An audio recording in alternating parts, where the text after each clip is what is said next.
बेटा देखो क्या कह रहा है आपके पास,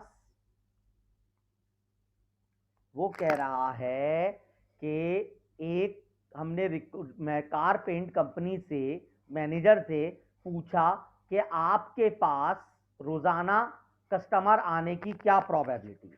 सही है बेटा, यहां तक आई बात समझ में? Yes sir. बेटा उसने बोला 0 कस्टमर आने की प्रोबेबिलिटी 0.05 है, 1 कस्टमर आने की 0.2 है, 2 कस्टमर आने की 0.3 है, 3 कस्टमर आने की 0.25 है, 4 कस्टमर की 0.15 और 5 कस्टमर की 0.05। यहां तक आई बात समझ में? जी सर।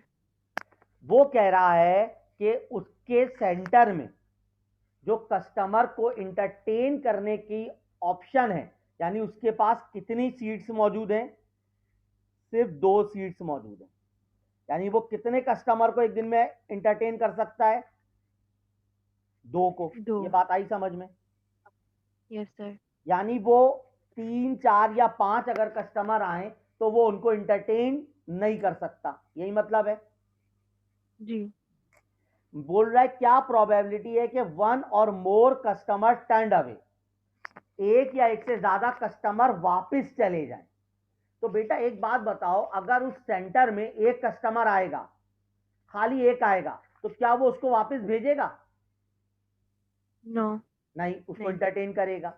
2 कस्टमर आएंगे तो वापस भेजेगा? नहीं सर। नहीं भेजेगा। लेकिन 3 आएंगे तो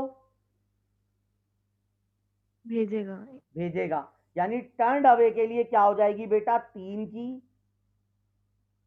4 की और 5 की प्रोबेबिलिटी को सम कर दो तो वो टर्न अवे की हो जाएगी। यहां तक आई बात समझ में? Yes sir. Yes sir. अब आप बोलोगे यहां पे तो 1 और मोर कह रहा है, आपने 3 से क्यों स्टार्ट करवाया? बेटा 1 और मोर का मतलब है 1 आएगा तो वो इंटरटेन करेगा, 2 आएगा तो इंटरटेन करेगा, लेकिन टर्न अवे कब होंगे? जब 3 या 3 से ज्यादा आएंगे। ये बात आई समझ में? जी सर। अब आई जी क्लियर सर। हुई बात बेटा? Yes sir. अच्छा जी। उसके बाद अगले पार्ट में क्या कह रहा है बेटा? What is the probability that centre capacity will not fully utilise? Not fully utilise का मतलब क्या हुआ बेटा, कोई बताएगा?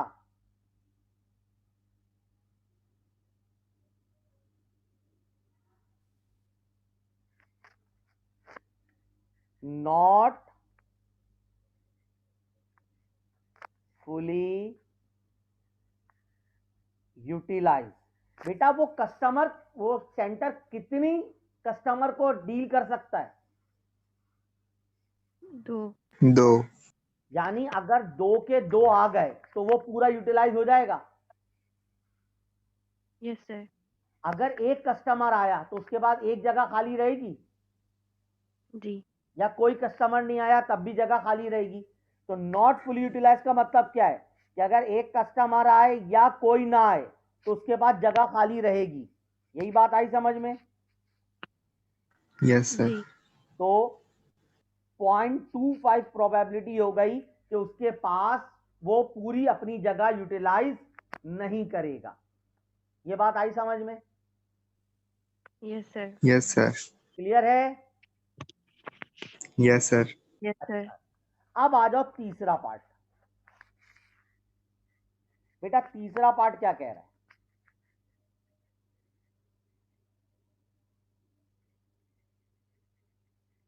बड़ा समझ आया? तीसरे पार्ट में कह रहा है by how much must be the capacity increase so that probability of turning away is no more than 0.1। वो क्या कह रहा है? प्रोबेबिलिटी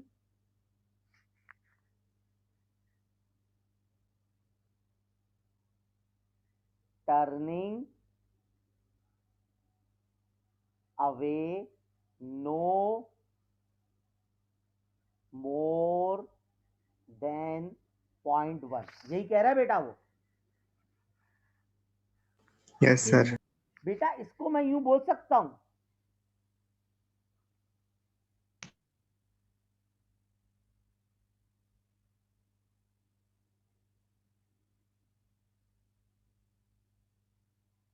बताओ, क्या इस स्टेटमेंट को मैं यूं लिख सकता हूं?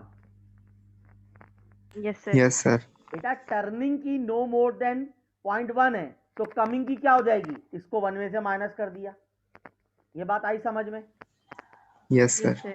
बेटा यहां पर आप इसकी क्या निकालो? Cumulative frequency probability.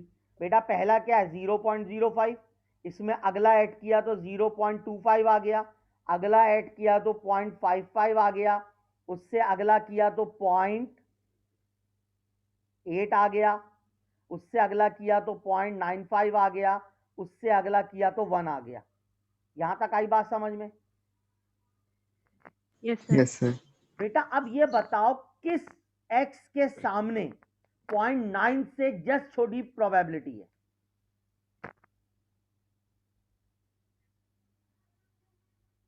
3. 3 के सामने। तो हम क्या बोलेंगे कि अगर वो अपनी कैपेसिटी 3 तक बढ़ा ले तो टर्निंग अवे की प्रोबेबिलिटी नो मोर देन 0.1 हो जाएगी। अब बताओ ये बात आई समझ में? Yes, sir. क्योंकि नो मोर देन 0.9 यानी 0.9 से ज्यादा ना हो, तो 0.9 से ज्यादा तो ये आ गई, तो उससे जस्ट कम क्या है? 0.8 है, तो 0.8 के सामने क्या लिखा है? 3 लिखा है। 3. अब बताओ ये बात आई समझ में? जी सर। अच्छा जी, अब बेटा इस चैप्टर का आखिरी क्वेश्चन 7.72। बेटा सर क्या? 28 भी नहीं हो रहा। कौन सा? 28। 28? जी। अच्छा चलो वो देखते हैं, पहले 7.72 पर आ जाओ। बेटा आपको कह रहा है x की वैल्यू क्या क्या है? 1 है, 2 है और 3 है। वो कह रहा है कि f ऑफ 1 यानी f ऑफ x, बेटा 1 की प्रोबेबिलिटी क्या कह रहा है? p square plus p plus 0.35। बेटा 2 पे क्या कह रहा है? p अपॉन 2 प्लस 0.35, और 3 पे क्या कह रहा है? 0.3 माइनस p, यही कह रहा है। Yes, sir. सबसे Yes, पहले sir. कह रहा है p की वैल्यू मालूम करो। बेटा हमें पता है इस कॉलम का सम किसके बराबर होता है? 1 के। जी. तो p square plus p plus 0.35 plus p upon 2 plus 0.35 plus 0.3 minus p। ये बात आई समझ में? यस सर, पी से पी कैंसिल। क्लियर है बेटा ये बात? Yes sir. बेटा ये देखो क्या हो जाएगा? p square plus p minus p plus p upon 2। मैंने सारे p को एक साथ लिख दिया, yes sir. Plus 0.35 plus 0.35 plus 0.3, और इन सबका सम किसके बराबर है? 1 के बराबर। Yes, sir. बेटा ये और ये कैंसिल, तो क्या हो गया? p square minus p upon 2, और ये क्या हो जाएगा? Plus 1 equal to 1। ये बात आई समझ में? Yes sir. बेटा इन सबको प्लस किया तो 1 बन गया। क्लियर है? जी. Yes sir. तो p square minus p minus 2, 1 minus 1। ये बात आई समझ में? Yes sir. बेटा ये माइनस का उधर जाके क्या हो गया? Yes, sir. बेटा 2 मल्टीप्लाई हो गया, तो यहाँ क्या बचा? p। यहां तक आई बात समझ में? Yes, sir. Yes sir. तो बेटा 2 equal to p upon p square हो गया। जी। जी. तो ये क्या हो गया? 2 इक्वल टू 1 अपॉन p हो गया बेटा। यस ठीक है सर, सही। तो बेटा p की वैल्यू कितनी हो गई? 1/2। ये बात आई समझ में? जी सर। Yes, sir. क्लियर है बेटा? Yes, sir. Yes sir. अब यहाँ पे जहां जहां p है वहां पर क्या रख दो? 1/2। तो x क्या है? 1 है, 2 है और 3 है। बेटा पहले 1 की प्रोबेबिलिटी क्या थी? p स्क्वायर यानी 1/2 का स्क्वायर प्लस p प्लस 0.35। बेटा इसको सॉल्व करो।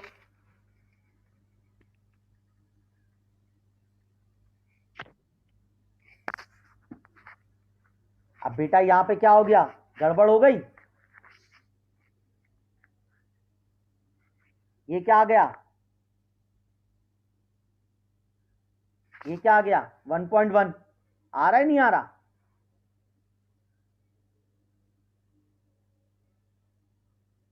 बताओ। Yes sir. बेटा प्रोबेबिलिटी कभी भी 1 से बड़ी नहीं होती, यानी इसका मतलब क्या है, इधर भंडा है। इसका मतलब क्या है, इधर भंडा है। यहां तक आई बात समझ में? जी जी सर। तो हम यहां पर इसको फिर सॉल्व इस तरह नहीं करेंगे, इसको हम क्या करेंगे, क्वाड्रेटिक फॉर्मूला बना के सॉल्व करेंगे। देखो किस तरह करेंगे, ये मैंने जानबूझ के इस तरह कराया।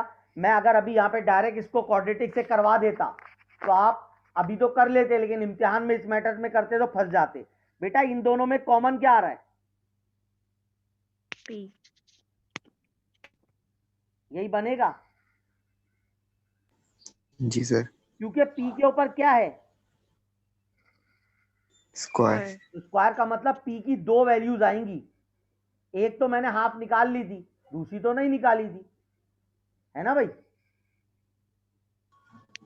तो एक पी की वैल्यू 0 बन गई, एक पी क्या बन गया बेटा 0, और एक पी क्या बन गया हाफ। ये बात आई समझ में? Yes sir. Yes sir. बेटा अभी हमने हाफ तो रख के देख लिया कि हमारा आंसर नहीं आ रहा, तो अब हमें क्या रखना है, 0। 0 रखना है। गुड, मैंने ये जानबूझ के काम कराया ताकि आप लोगों को पता चल जाए। सही है जी। ये क्या हो जाएगा 0/2 प्लस 0.35 और 0.3 माइनस 0। तो बेटा ये क्या बन गया 0.35, ये क्या बन गया 0.35, और ये क्या बन गया 0.3। अब सम करो, 1 आ गया बेटा।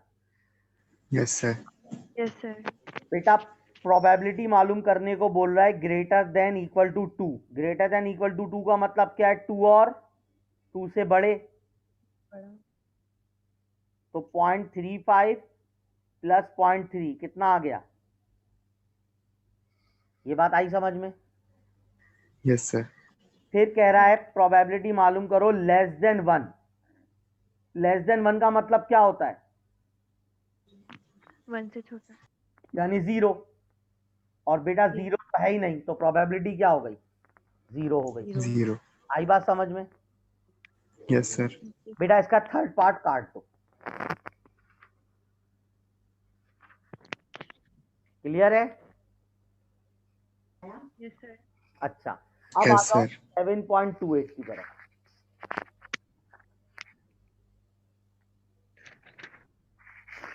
बेटा कह रहा है suppose a number is selected from 1 से 10।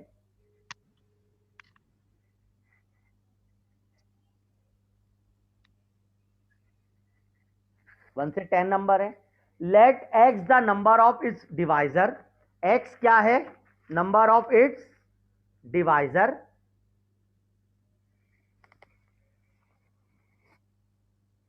Construct probability distribution of x. बेटा मुझे ये बताओ कि एक्स क्या है, number of its divisor. Number of its divisor का क्या मतलब है, सर जो उससे डिवाइड हो जाए, मेरे ख्याल 2, 4, 6, 2, 4, 6, 8, 10। 8, 10। अच्छा जी, बाकी और कोई बताएगा बेटा?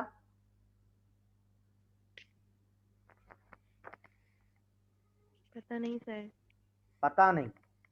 अच्छा जी, और किसी को कोई आइडिया?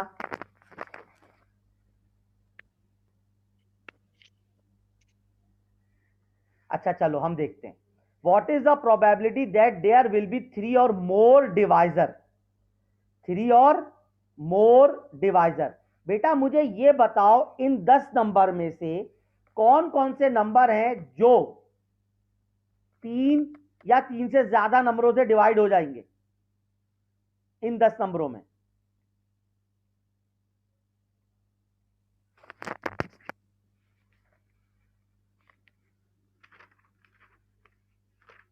बताओ सर समझ नहीं आया। बेटा x क्या कह रहा है, नंबर ऑफ, देखो x क्या कह रहा है, x be the number of its divisor, यानी डिवाइजर डिवाइड करने वाले कितने होंगे। बेटा 1 को कितने डिवाइड करेंगे यहां पर, 1। मैं यहां पे ये बनाता हूं बेटा, यहां पे मैंने लिखा नंबर और यहां पे मैंने लिखा इट्स डिवाइजर, सही है। बेटा 1 कितनों से डिवाइड होता है, सिर्फ 1 से होता है। Yes sir. 2 किससे डिवाइड होगा, 2 से। 1 1 और और 2 2 से। से, सही है। 3 किससे डिवाइड होगा, 1 और 3। 4, 1 और 2। 1 2 और 4 से। 5 यस 1 और 5 से। ये बात आ रही है समझ में। Yes yes sir. सर। 6 1 2 3 और 4 से। ये बात आई समझ में, यस सर। क्लियर है। नहीं 4 से कहाँ होगा, 6 4 से से होगा, नहीं होगा सर। से होगा। उसके बाद 7 किससे होगा, 1 7। 1 और 7 1 और से। 7। 1 2 4 और 8 से होगा। 8 से। 9 1 1 3 और 9। 1 3 और 9 से। और 9 5 और 10 से, सही है सर। ये बात आई समझ में, यस सर। यहां तक क्लियर है। Yes sir. जी सर। अब बेटा इसमें काउंट करो कि मिनिमम कितने डिवाइजर हैं और मैक्सिमम कितने डिवाइजर हैं।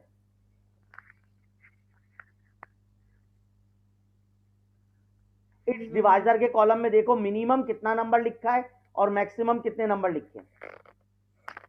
सर मैक्सिमम तो 1 है।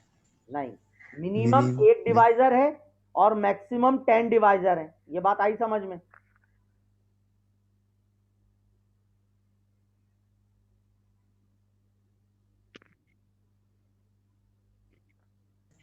सम करना है सर।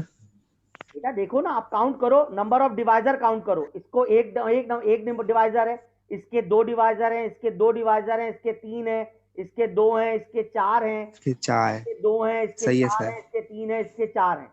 तो नंबर ऑफ डिवाइजर, 1 डिवाइजर भी है हमारे पास, 2 भी है, 3 भी है और 4 भी है, सही है सर। ये बात आई समझ में। जी सर। बेटा एक डिवाइजर कितने हैं? एक। तो 1 और टोटल कितने हैं, 10। तो इसकी प्रोबेबिलिटी क्या हो गई, 1/10। ये बात आई समझ में। Yes sir. Yes sir. बेटा 2 डिवाइजर कितने हैं, 2 3 5 3 3 1 2 3 और 4। 2 डिवाइजर कितने हैं, 4। तो इसकी प्रोबेबिलिटी क्या हो गई, 4/10। 4/10। ये बात आई समझ में। Yes yes sir. सर। बेटा 3 डिवाइजर कितने हैं, 2 1 2 और अपॉन 2। 10। बेटा 2 है 3 2 डिवाइजर। अपॉन। आई बात समझ में। Yes yes sir. सर। और 4 डिवाइजर कितने, 3 अपॉन 10। एक ये रहा, एक ये रहा और एक ये रहा। तो इसकी प्रोबेबिलिटी क्या आ गई, 3/10। अब बताओ ये बात आई समझ में। Yes yes sir. Sir. ELISA बेटा क्लियर हुई ये बात।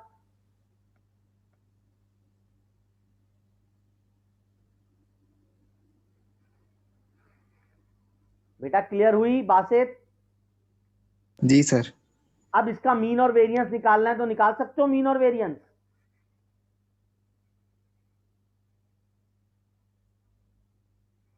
बेटा क्या प्रोबेबिलिटी है,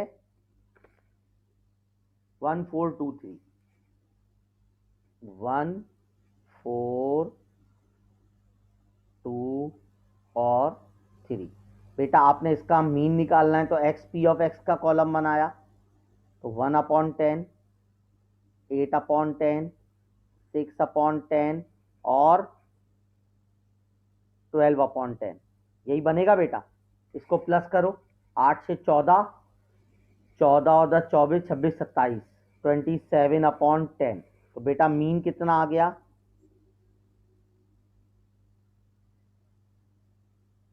ये बात आई समझ में? Yes sir. Yes, sir. फिर वेरिएंस चाहिए, 1/10, 16/10 और 18/10 और 48/10। बेटा इनको प्लस करो तो क्या हो जाएगा? EX² आ जाएगा। 16 1 16 18 48, बेटा 83/10। इसका मतलब क्या हो गया? 8.3। तो वेरिएंस का फॉर्मूला लिखो,